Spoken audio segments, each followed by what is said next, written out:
उद्दंड दुर्दम दुर्मद दर्पदालनम भृंगारिनाद विघूर्णित दिग्विभेदनम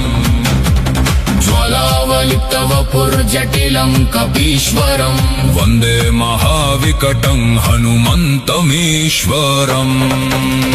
घर घर घर ध्वनि घोरमहारवोन्मुखम् विन्दन्नखैर्नखरैर्दितिज प्रचण्डकम् दम्भोलिधारनिभं द्रुतवेगधारिणम् वन्दे कपिप्रवरं भयहारिणं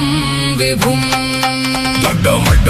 मड्डमन्निनद प्रवर्तकम् भ्रिकुट्यभङ्गविकटम् भुजदण्डधारिणम् लङ्कापुरदाहकारणकारणं प्रभुम् भजामि वायुसुतम् प्रबलं दयाकरम् ज्वलज्वलज्वलन्नयनत्रयदीप्तिकम् घनाघन प्रचलद्गिरिकन्दरकम्पनम् प्रणष्टदुष्टदलनम् रणमण्डले स्थितम् नमामि रामदूतम् रणधीरमव्ययम्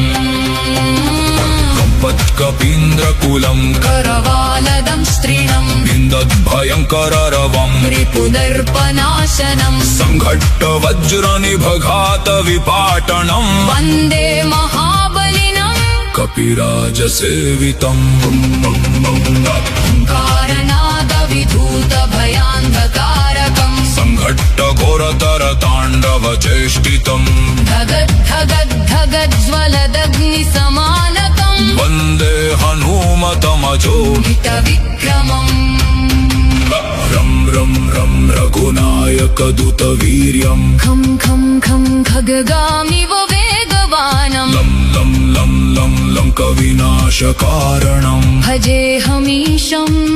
कपिनायकमव्ययम् गर्गर्जत् प्रचण्डतर घोरनिनादभेदनम् दिग्भेदकारणमुग्रपराक्रमम् विभुम् दष्ट्राकरालमुखदाहकदीप्तिकम् नमामि मारुतसुतम् सुरवन्दितम् प्रभुम् उत्कम्पिताखिल भुवनत्रयमण्डलम् निर्घोषघोरनिनदैः प्रलय प्रचण्डकम् संहर्तुमेव दुरितं क्षणमात्रवेगवान् वन्दे कपीश्वरमहम् प्रबलं महाबलम् विद्राविताखिल सुरारि विभूति विभ्रमम् भिन्नद्रुमगिरिशिखर प्रचल प्रचण्डकम् वेगेन येन सागरोल्लङ्घितो लीलया मारुतात्मजमहम् प्रणमामि सर्वदा भास्वत्किरीटमणिदीप्तिविराजमानकम् काञ्चन कुण्डललसत्कपिकर्णमण्डितम् रक्तांशुकं रुधिरलिप्तमिव प्रभञ्जनम् वन्दे कपीन्द्रवरमद्भुतविक्रमम् प्रभुम् दंष्ट्राकरालवदनम् दितिजान्तकारकम् भस्मीकरोति दुरितम् क्षणमात्रचेष्टितम् क्रोधाग्निदीप्तनयनम् भुजदण्डधारिणम् भजे महाबलिनमुग्रहनुमतं विभुम् उड्डीयमान गगने घनवेगवत्तरम् निर्भिन्नमेघनिवहम् भूतमाशुगामिनम् सङ्घट्टवज्रनिभघात विनाशकारणम् वन्दे कपिप्रवरमद्भुतकर्मकारिणम्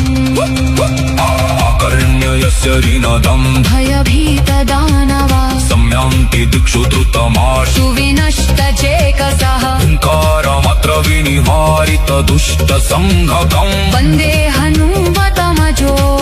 मिततेजसं विभुम्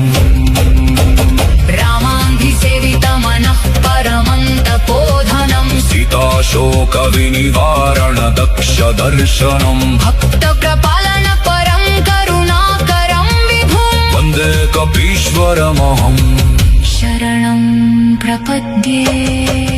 अतलं बुद्धिर्विद्रच विजयश्च निरन्तरम् आरोग्यमायुसुखमक्षयमेव लभ्यते रामदूतप्रसादेन सिद्धिर्भवति ध्रुवम् मुक्तिं च मुक्तिं च ददाति कपीश्वरः।